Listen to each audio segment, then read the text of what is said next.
Hello students, आज हम जानेंगे वास्तविक संख्याएं। जो क्लास 10th मैथ का पहला चैप्टर है वो पूरा हम जानेंगे इस वीडियो में और क्वेश्चंस भी करेंगे। ठीक है, तो पहला जानेंगे हम वास्तविक संख्याएं किसे कहते हैं। ठीक है, सबसे पहले यही जानेंगे हम वास्तविक संख्या चैप्टर का नाम है, इसलिए हम पहले जानेंगे वास्तविक संख्या होता क्या है। तो पहले ये जान लें। तो वास्तविक संख्या उन संख्याओं का समूह है जिसमें प्राकृतिक संख्या, पूर्ण संख्या और गिनती वाली संख्या आती है। यानी कि कहा जाए तो ऐसी संख्या जिसे हम संख्या रेखा पर दिखा सकते हैं। ठीक है, तो संख्या रेखा पर दिखा सकते हैं वैसी संख्या को हम लोग क्या कहते हैं, वास्तविक संख्या। ठीक है, तो उदाहरण हो जाएंगे √3, √9 को हम अगर लिखना चाहें तो 3 भी लिख सकते हैं। ठीक है, 4/11, ठीक है, √2 5 इत्यादि हो सकता है। ठीक है, अब पूर्णांक जानेंगे। पूर्णांक किसे कहते हैं, ठीक है, इंग्लिश में इंटीजर्स कहा जाता है इसे। तो पूर्णांक होता है, यह एक पूर्ण संख्या है जो संख्या धनात्मक, ऋणात्मक या शून्य हो सकती है। ठीक है, यह संख्या कोई भी हो सकता है, धनात्मक होना, पूर्ण संख्या यानी कि पूरा संख्या होना चाहिए। पूर्णांक का मतलब ही होता है पूरा अंक। ठीक है, तो पूरा अंक यानी कि 5, 1, 1.43 ऐसा कुछ नहीं होगा। ठीक है, पॉइंट में या फ्रैक्शन में नहीं आएगा। इसमें पूरा रहेगा, माइनस में रहे या प्लस में। ठीक है, तो 5 हो गया 1 -6 0 9। इसे हम लोग कैसे दिखाते हैं, तो इसे जेड से दिखाया जाता है। ठीक है, आगे है परमेय संख्या। परमेय संख्या जिन संख्याओं को दो संख्या पी क्यू रूप के अनुपात के रूप में व्यक्त किया जा सकता है उन्हें परमेय संख्या कहा जाता है। यानी कि जैसे हम p/q के रूप में लिख सकते हैं उसे हम कहेंगे परमेय संख्या। जैसे कि हो गया 1/2, 3/2, 7/9, ठीक है, इत्यादि। ये हो जाते हैं परमेय संख्या जिसे हम फ्रैक्शन के रूप में लिख सकते हैं। ठीक है, और q जो होगा वो ≠ 0 होगा, यहाँ पे q ≠ 0 होगा। ठीक है, अब आगे है अपरमेय संख्या। अपरमेय संख्या है वैसी संख्या जिसे हम p/q के रूप में नहीं व्यक्त कर सकते, जस्ट अपोजिट है परमेय संख्या का, जस्ट उल्टा। ठीक है, तो ये हो जाएगा आपका √2, ठीक है, √11 और पाई भी एक अपरमेय संख्या। ठीक है, ये हो गया आपका इसके उदाहरण। अब प्राकृतिक संख्या लास्ट है जो वो है गिनती में प्रयोग की जाने वाले संख्या। सारी संख्या जो होती है गिनती में प्राकृतिक संख्या कहलाती है। इसे हम n से दिखाते हैं। ठीक है, n से इसे दिखाया जाता है। नेचुरल नंबर जो होता है ये यही होता है प्राकृतिक संख्या। उदाहरण हो गया 1 2 3 4 5 और ये पूरा चलते जाएगा इन्फिनिटी तक। ठीक है, अब आगे नेक्स्ट पेज में हम देखेंगे पूर्ण संख्या। ठीक है, पूर्ण संख्या। तो पूर्ण संख्या होता है क्या है, 0 से अनंत तक सभी धनात्मक, प्लस में माइनस में नहीं, -1 -2 नहीं, जो पॉजिटिव रहेगा उसी 0 से स्टार्ट होगा ये। तो 0 से अनंत तक सभी संख्या धनात्मक प्राकृतिक संख्याओं को पूर्ण संख्या कहते हैं। ठीक है, तो जो पूर्ण संख्या होती है वो 0 से स्टार्ट होती है, 0 1 2 3 से लेकर इन्फिनिटी तक। ये हो गया आपका पूर्ण संख्या। और क्या होता है प्राकृतिक संख्या में वो 1 से चालू होती है, 0 नहीं होता उसमें। ठीक है, और ये है सम संख्या। आगे तो आगे है सम संख्या। सम संख्या के बारे में आप जानते ही होंगे। तो ये है इवन नंबर। तो कोई भी ऐसा पूर्णांक जो 2 से पूर्णतः विभाजित हो जाता है ऐसी संख्या को सम संख्या कहा जाता है। पूर्णांक यानी कि पूरा अंक होना चाहिए, जैसे कि 1 2 3 पूरा होना चाहिए और साथ ही साथ 2 से पूर्णतः विभाजित, पूरा 2 से कट जाना चाहिए। तो 0 हो गया एक, -2 भी कट जाएगा, -6 पे, -4 2 4 6, यानी कि 2 का टेबल से कट जाना चाहिए, चाहे माइनस में हो या प्लस में। ठीक है, तो वो हो जाएगा सम संख्या। इसका और उदाहरण भी होंगे जो कि हो गया 8 -8 -10 10, बहुत सारे हो जाएंगे। अब इसी का उल्टा हम जानेंगे विषम संख्या। कोई भी ऐसा पूर्णांक जो 2 से पूर्णतः विभाजित नहीं हो सकता विषम संख्या कहलाती है। जस्ट इसका उल्टा, सम संख्या का उल्टा है विषम संख्या। तो इसमें हो जाएगा -1 1 -3 3, जो इससे बचा वो इसका उदाहरण हो गया। ठीक है, तो इसमें हो जाएगा -5 भी होगा, 5 भी, -7 7 भी होगा। ठीक है, अब आगे है अभाज्य संख्या। अभाज्य संख्या वैसी संख्या जो केवल खुद या एक से ही विभाजित होती है, अभाज्य संख्या कहलाती है। ठीक है, वैसी संख्या जो एक से ही, यानी कि इसके उदाहरण है 2 3 5 7 11 13 17 19 23 और ऐसे चलते हैं। तो मान लीजिए इसमें से हम ले लेते हैं एक उदाहरण 7। ठीक है, 7 ले लिए। तो इसमें क्या बोला गया, वैसी संख्या जो केवल खुद से 7 को अगर हम 7 से डिवाइड करेंगे तो एक बार में ये पूरी कट जाता है, यानी कि खुद से विभाजित हो और एक से ही विभाजित हो। एक से अगर हम 7 को करें डिवाइड तो ये 7 बार में कट जाएगा, यानी पूरा हो जाएगा, होती है अभाज्य संख्या कहलाती है। और किसी और से नहीं होगा, दूसरा से। 7 को आप दूसरा करके देखिए, 7 को 2 से 3 बार में 6 1 बच जा रहा है, 0 आना चाहिए नीचे, पूरा विभाजित होना चाहिए। ठीक है, तो ये तो हो नहीं रहा है।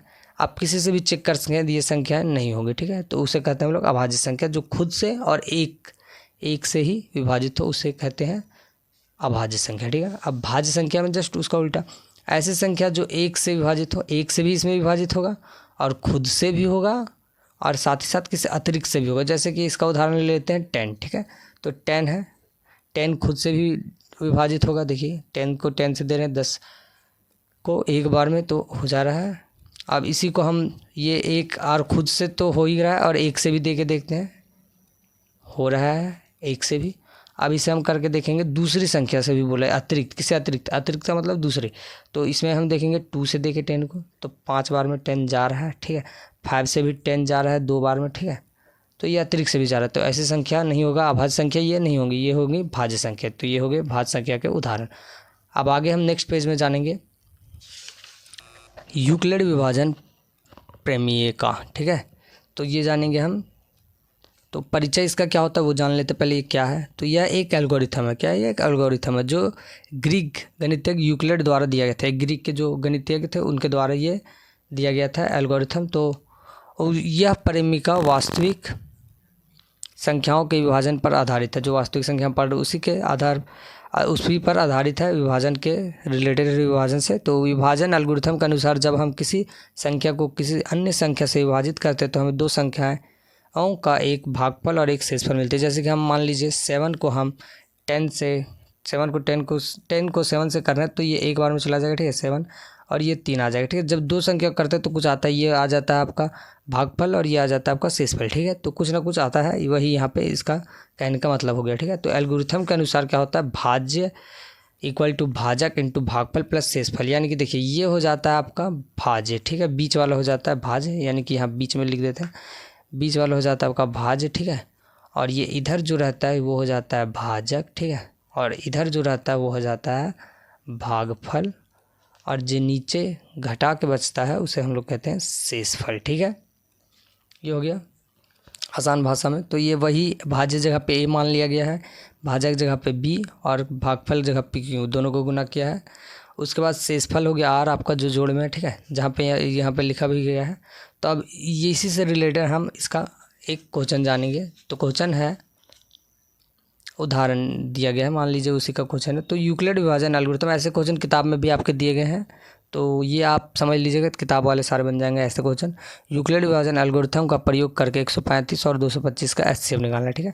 तो यहाँ लिखेंगे हम, यहाँ पे लिखेंगे हम उत्तर, ठीक है। अब लिखेंगे यहाँ पे हम 135 और 225 जो दिया गया है, तो वो लिखेंगे 135 और 225, जो दो संख्या वो दिया गया है, ठीक है। तो इसमें छोटा कौन है, तो छोटा है 135, तो इसे इधर लिखेंगे, और 225 है उसको भाजक के जगह पे लिखेंगे, भाजक के जगह पे लिखेंगे 135, जो छोटा होता है वो, ठीक है, बड़ा वाला लिखेंगे बीच में, ठीक है। अब मान लीजिए आपको जैसे आता है भाग देना, एचसीएफ निकालना, ऐसे भाग विधि से तो आता ही होगा, तो चलिए वही करते हैं। एक बार में मान लीजिए ये चला जाएगा, तो ये हो जाएगा आपका 225 की जगह पे 135 हो जाएगा यहाँ पे नीचे, ठीक है। अब घटाएंगे दोनों को, तो 5 में 5 गया 0, एक इससे लेंगे 12 में 3 गया तो 9, और एक से एक जाएगा तो कैंसिल 0, ठीक है। 90 बचेगा यहाँ से घटाने से। अब 90 को ये वाला जो 135 है, अब यहाँ पे आ जाएगा 135 भाज्य की जगह पर 135, ये भाजक बन जाएगा भाज्य, ठीक है। तो यहाँ पर हो जाएगा 135, ये चला जाएगा आपको एक बार में, 135 को 90 को 100 गुना करना 90, ठीक है।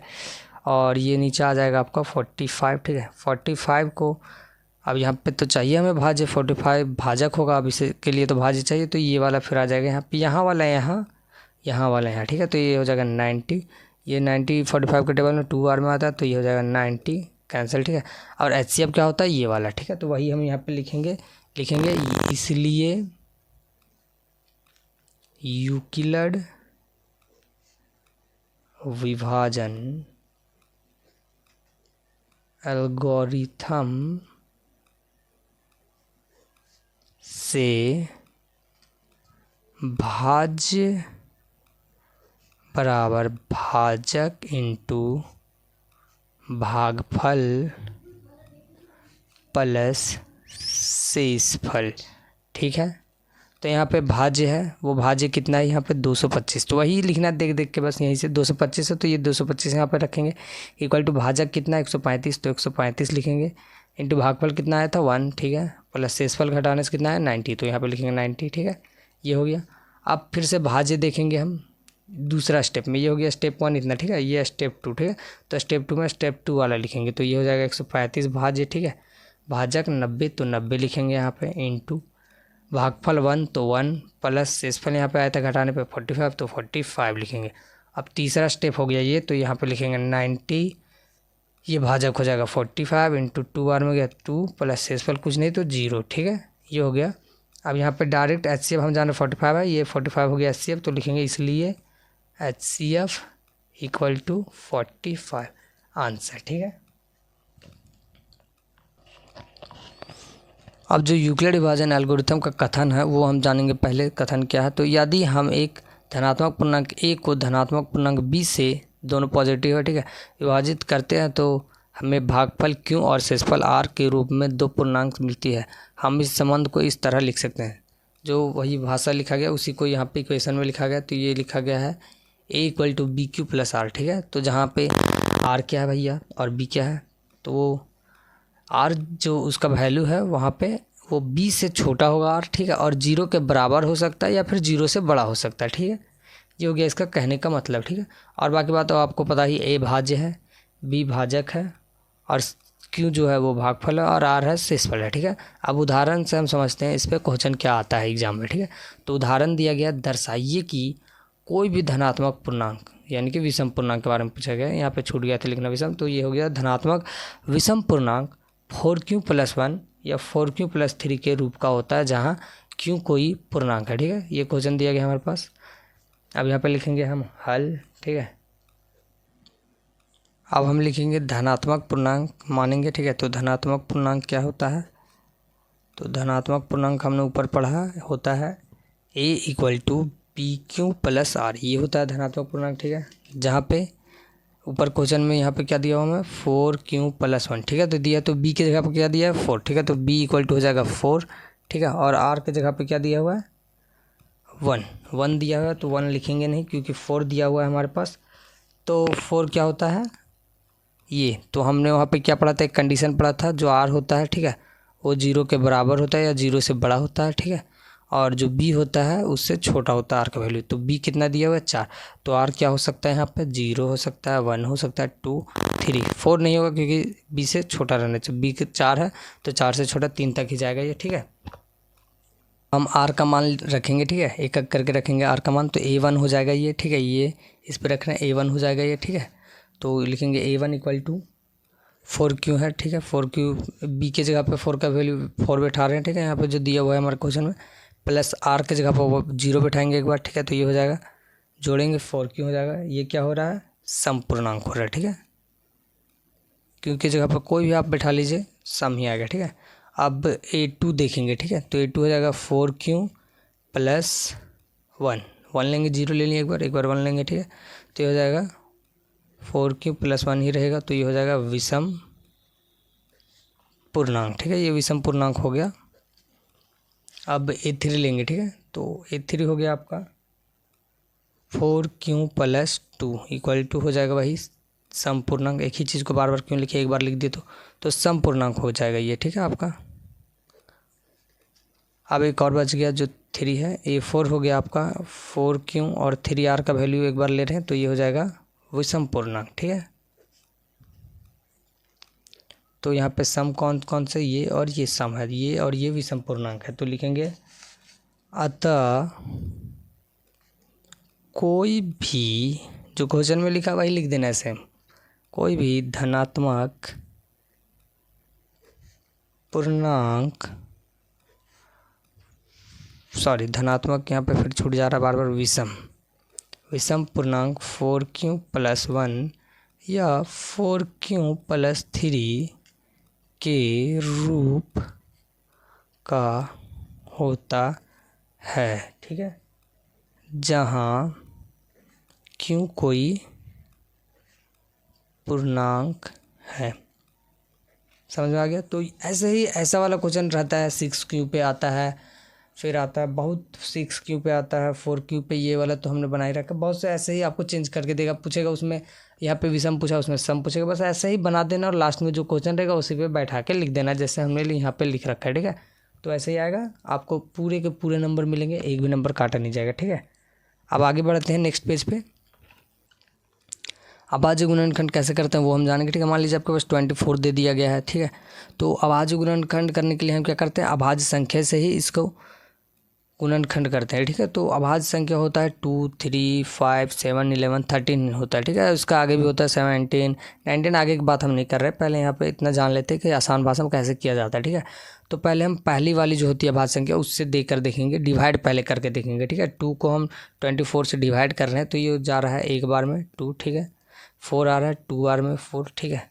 यानी कि बार नीचे 0 आना चाहिए से स्पेल, ठीक है। अगर नहीं आ रहा तो आगे वाले हम, अगर 2 से नहीं आता तो हम 3 से देखते हैं, ठीक है। तो 2 से ही आ रहा है तो 2 से ये भी देखेंगे, तो यहाँ पे हो जाएगा 2 से हमने लगाया तो ये हो जाएगा 12, ठीक है। फिर 12 तो 2 से जाता ही है टेबल में, 2 से 6 टेबल में 6 बार में आ जाएगा, ठीक है। फिर 6 आता ही है 2 के टेबल में तो ये 3 बार में। अब 3 तो खुद अभाज्य संख्या तो ये 3 से ही जाएगा सिर्फ एक बार में, ठीक है। ये हो गया आपका। अब इसे हम लिखेंगे कैसे, तो 24 2 इंटू 2 इंटू 2 इंटू 3 इंटू 1, ठीक है। तो इसे हम ऐसे भी लिख सकते हैं 2 का पावर 3 इंटू 3 इंटू 1, ठीक है। तो ऐसे ही करना है, अभाज्य गुणनखंड करते हैं ऐसे, ठीक है। और एचसीएफ निकालने के लिए हम क्या करते हैं वो हम अभी नीचे जानेंगे, तो चलिए देखते हैं। अभाज्य गुणनखंड विधि द्वारा 12, 15, 12, 15 और 21 का एचसीएफ और एलसीएम ज्ञात करें, ठीक है। अभी हमने बता दिया कि गुणनखंड कैसे किया जाता है, अब वही हम यहाँ पे जानेंगे कि एचसीएफ और एलसीएम भी कैसे निकालते हैं, ठीक है। उसी के द्वारा आसान है पूरा। पीछे तो हमने भाग विधि से देखा था कैसे एचसीएफ निकाला था, तो ये आसान भाषा में निकल जाएगा कैसे निकालना है सो, ठीक है। तो इसमें यहाँ लिखेंगे हल, ठीक है। तो पहले गुणनखंड कर लेंगे तीनों का, कौन कौन से संख्या दिए गए, 12, 15 और 21 दी गई है, ठीक है। तो 12 का करेंगे गुणनखंड। अभी मैंने पीछे बताया पहले क्या से देखना, 2 से देखना है। यहाँ पे लिख देता हूँ मैं साइड में 2, 3, 5, 7, 11 ऐसे ही चलते रहेगा, ठीक है। पहले अभाज्य गुणनखंड अभाज्य संख्या से ही होता है, ये बात आपको याद रखना है। तो अभाज्य संख्या होता है 2, 3, 5, 7, तो पहले पहला वाला से देखना है, ठीक है। तो पहला वाला से ये जा रहा है, पूरा जा रहा है, हाँ इतना तो आपको आता ही होगा। तो 2 से जा रहा है 6 बार में, ठीक है। तो ये फिर 2 से जाएगा 3 बार में, ठीक है। 3 तो खुद अभाज्य संख्या, 3 एक बार में जाएगा, ठीक है। तो हो जाएगा 12 equal to 2 into 2 into 3 into 1, ठीक है। अब 15 का करेंगे तो 15 का 2 से तो जाएगा नहीं, ठीक है। 3 से जाएगा तो 3 से करेंगे, कितने बार में जाएगा, 5 तो खुद अभाज्य संख्या तो 5 सिर्फ 5 से ही जाएगा एक बार में, ठीक है। तो यहाँ पे हो जाएगा 15 इक्वल टू 3 इंटू 5 इंटू 1, ठीक है। ये हो जाएगा। अब 21 को करेंगे, 21 2 से जाएगा नहीं जाएगा, 3 से जाएगा जी जाएगा, 3 से जाएगा कितना बार में, 7 बार में। 7 तो खुद अभाज्य संख्या तो 7 एक बार में चला जाएगा, ठीक है। अब लिखेंगे यहाँ पे हम 21 को, ठीक है। तो 21 को लिखेंगे 3 इंटू 7 इंटू 1, ये लिख दिया मैंने। अब यहाँ पे करना क्या हमें कि एचसीएफ और एलसीएम फाइंड करना है, ठीक है। तो एचसीएफ के लिए होता क्या, ये बात ध्यान रखिएगा। एचसीएफ के लिए होता है, यहाँ पे लिख लीजिएगा आप, जो कॉमन मिलता है, ठीक है। जो कॉमन मिलता है उसे हम लोग एचसीएफ करते हैं। देखिए इसमें मिल रहा है 1 मिल रहा है, ठीक है। 1 मिल रहा है कॉमन, तीनों में मिलना चाहिए, ठीक है। ऐसा नहीं कि 2 में मिला, 1 में नहीं मिला या 1 में मिला, ऐसा नहीं, ठीक है। तीनों में मिलना चाहिए, 3 है तीनों में, और कुछ है क्या तीनों में, नहीं है, ठीक है। तो उसे हम लिख देंगे यहाँ पे एचसीएफ इक्वल टू हो जाएगा 3 और ये 1 है तो इंटू 1, ठीक है। तो एचसीएफ हो गया, यहाँ पे 3 तो हो गया एचसीएफ इसका, ठीक है। अब एलसीएम जानेंगे कैसे, एलसीएम में क्या होता है, बड़ा गड़बड़ है भाई। एचसीएफ तो हम जानेंगे, तो एलसीएम में होता है जो कॉमन है, ठीक है। जो कॉमन है उसे एक बार लिखेंगे, ठीक है, एक बार लिखेंगे, ठीक है। जैसे कि यहाँ पे कॉमन एलसीएम लिखेंगे इक्वल टू, जो कॉमन है 3 कॉमन था तो 3 लिखेंगे एक बार, 1 कॉमन है तो 1 लिखेंगे एक बार, ठीक है। अब जो बच गया वो भी लिखना है, जो रह गया उसे भी लिखें, ठीक है। जो रह जाता है उसे भी लिखना है यहाँ पे। तो क्या क्या रह गया, इंटू में 2 रह गया, ठीक है, इंटू फिर से 2, ऊपर का तो हो गया सारा। अब इसमें 5 बच गया, ठीक है, यहाँ पे 7 बच गया ये। अब इसको गुना करेंगे, जो आएगा वो होगा एलसीएम, ठीक है। तो 3 को 1 से करेंगे 3, 3 दूनी 6, 6 दूनी 12 हो जाएगा, 12 पच्चीस 60, ठीक है, और 6 7 42 यानी कि 420 हो जाएगा, ठीक है। इसका आंसर एलसीएम हो जाएगा 420, ये हो गया आपका आंसर, ठीक है। अब हम जान गए एचसीएफ और एलसीएम कैसे निकल जाता है अभाज्य गुणनखंड के द्वारा। अगर आपको समझ में नहीं आया तो एक बार और पीछे करके फिर से देख लें, ठीक है। चलिए बढ़ते हैं नेक्स्ट पेज में हम।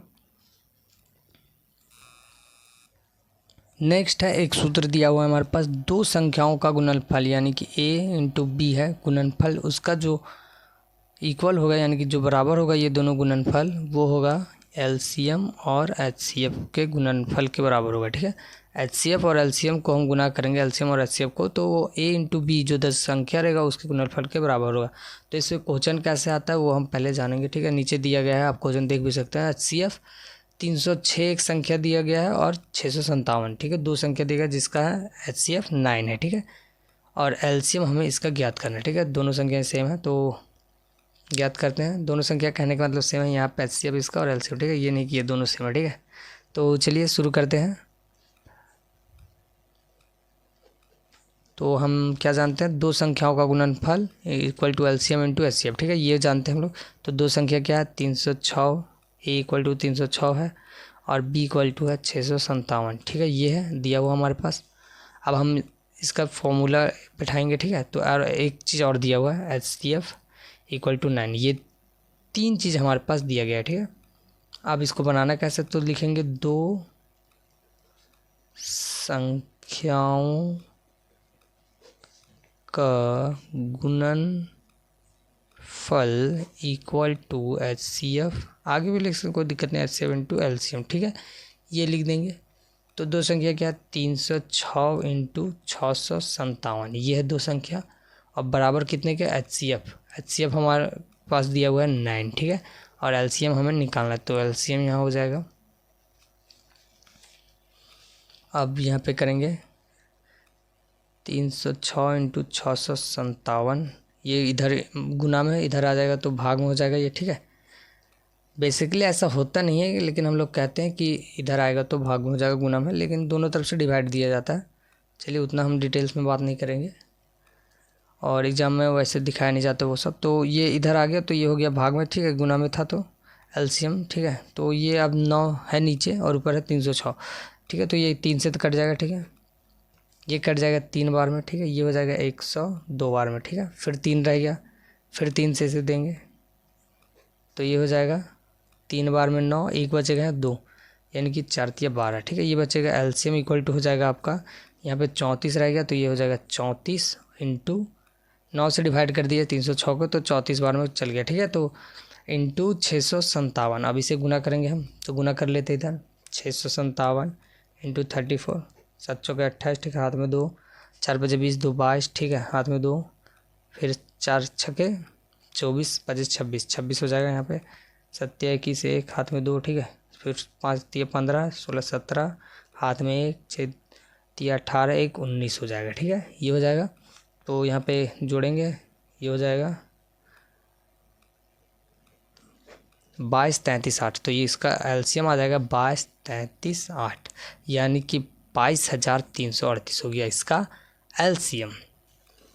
एक बड़ा ही इंपॉर्टेंट क्वेश्चन है, जांच कीजिए कि क्या प्राकृतिक संख्याएं n के लिए संख्या 6n अंक 0 पर समाप्त हो सकता है। ये बड़ा इंपॉर्टेंट क्वेश्चन है जो बहुत से बोर्ड में नहीं पूछता, ये हिंदी मीडियम वाले में और बहुत में पूछता है, तो जिनके लिए पूछता है वो ध्यान से देखें। ठीक है, यहाँ पे लिखेंगे हल। ठीक है, तो 6n अंक 0 पर समाप्त होता है या ये नहीं होता है, ये हमें बताना है। ठीक है,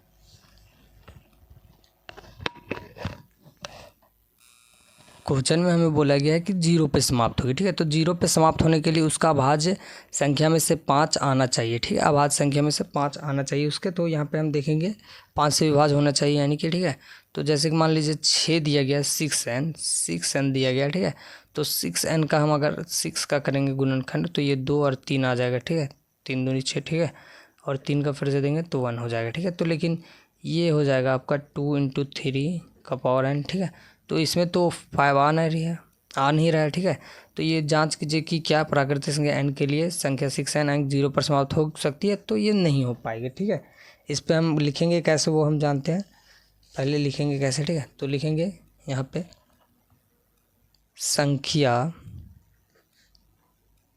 6n पर के लिए 0 पर समाप्त होने के लिए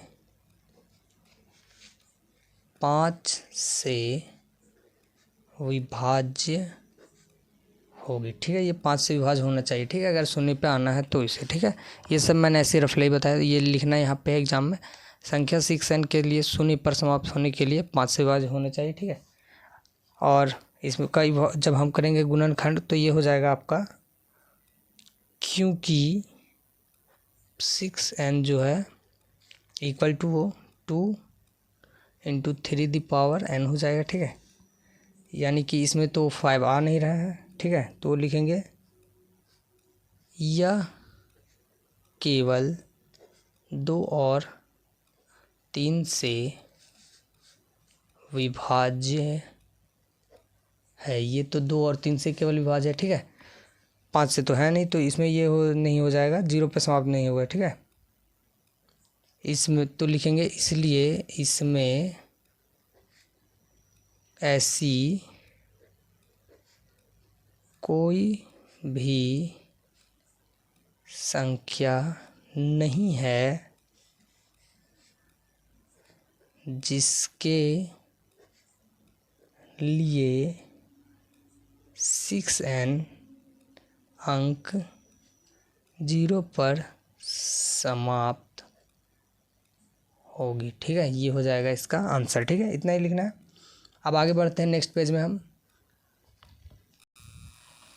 लास्ट पेज है ये। ठीक है, तो लास्ट है, सिद्ध कीजिए कि 7√5 एक अपर संख्या है। ये इंपॉर्टेंट क्वेश्चन है, ऐसा क्वेश्चन आते ही रहता है कि 7√5 एक अपर संख्या है, इसे सिद्ध करने के लिए। ठीक है, तो हम लिखेंगे यहाँ पे माना कि, ठीक है, मान लेंगे हम पहले इसका विरोधाभास मानेंगे, यानी कि इसका उल्टा ही हम मानेंगे पहले शुरुआत में। ठीक है, 7√5 एक, इसका उल्टा क्या हो जाएगा, परिमेय संख्या। तो परिमेय संख्या है। ठीक है, ये हमने मान लिया 7√5 एक परिमेय संख्या है। ठीक है, तो इसलिए क्या हो जाएगा, परिमेय संख्या हम कैसे लिख सकते हैं, 7√5 इक्वल टू p/q। p/q के रूप में हम लिख सकते हैं परिमेय संख्या को। तो जहाँ क्या हो जाता है, जहाँ q is not equal to 0। ठीक है, ये हो गया। अब आगे हम लिखेंगे या मतलब या ये 7 को इधर डिवाइड में इधर भाग में भेज देंगे। ठीक है, तो √5 इक्वल टू p/7 क्यों हो जाएगा। ठीक है, ये हो जाएगा। तो इसलिए क्या होगा, p जो है, p q एवं 7 पूर्णांक, ये तीनों पूर्णांक हैं,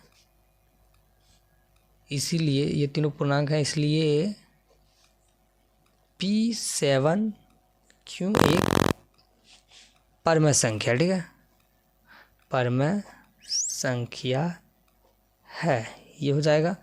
लेकिन ये तो विरोधाभास है। ठीक है, हमने तो विरोधाभास माना था, तो ये हो जाएगा, इसलिए √5 भी एक परिमेय संख्या है। यानी कि जो √5 है वो परिमेय संख्या, लेकिन हम तो जानते हैं √5 तो अपरिमेय संख्या होता है, तो √5 परिमेय संख्या कैसे हो जाएगा। इसलिए लिखेंगे हम यहाँ पे लास्ट में एक लाइन, लेकिन इससे हमें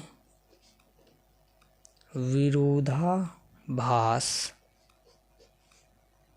प्राप्त होता है। ठीक है, विरोधाभास यानी कि हमें उल्टा प्राप्त हो रहा है। ठीक है, कि √5 एक अपरिमेय संख्या है, इसका तो उल्टा ही प्राप्त हो रहा है, परिमेय संख्या प्राप्त हो जा रहा है। ठीक है, तो वही हमने यहाँ पे लिखा है। और लास्ट में एक और लाइन ऐड करेंगे इसमें। ठीक है, तो इसमें एक लाइन और ऐड करेंगे लास्ट में, यह विरोधाभास कैसे प्राप्त हो, तो मेरे गलत, हमने तो शुरू गलत माना था ना, 7√5 एक परिमेय संख्या है, जबकि ये तो अपरिमेय संख्या, तो यह मेरे गलत मानने के कारण प्राप्त हुआ है। ठीक है, इसीलिए 7 √5 एक अपरिमेय संख्या है। हो गया सिद्ध। बहुत आसान है, बस इसमें अगर आपको दिया रहेगा, आता है एक क्वेश्चन, इसमें बहुत सारे क्वेश्चन आते हैं। 5 - √3 एक अपरिमेय संख्या, वो बताना है। √3 एक अपरिमेय संख्या है, इसके जगह पे कुछ भी दे देगा तो वो आपको ऐसे ही बस ये उसका मान लीजिए तो एक स्ट्रक्चर हो गया, इस पर बैठा दीजिएगा, आपको नंबर मिल जाएगा। ठीक है, ऐसे ही बनाना है। बस उसमें जो रहेगा से 5 - √3 उसमें थोड़ा सा चेंज रहेगा। तो ये तो आपको समझ आ जाना चाहिए था। तो चलिए आगे बढ़ते हैं। दशमलव प्रसार, ये आता है 1 नंबर का ऑब्जेक्टिव क्वेश्चन में ज़रूर आता है, और ऐसे भी एक नंबर में आ जाता है ये क्वेश्चन। तो पहले हम जानेंगे दशमलव प्रसार। तो दशमलव प्रसार क्या होता है? शांत होता है या फिर अशांत आवर्ती का होता है। ठीक है, अशांत और अशांत। तो शांत आवर्ती कब होता है? जब मान लीजिए कि उदाहरण से समझते हैं 17 है। ठीक है, तो 17/8 है, तो नीचे जो हर होता है इसे कहते हैं हम लोग हर। ठीक है, हर कहते हैं। तो इसका जब हम गुणनखंड करेंगे, 8 का गुणनखंड करेंगे तो ये 2 से जाएगा। ठीक है, ये आ जाएगा 4, फिर 2 से जाएगा। ठीक है, ये आ जाएगा 2। ठीक है, फिर 2 से जाएगा 1। तो क्या आ रहा है? 2 क्यूब आ रहा है।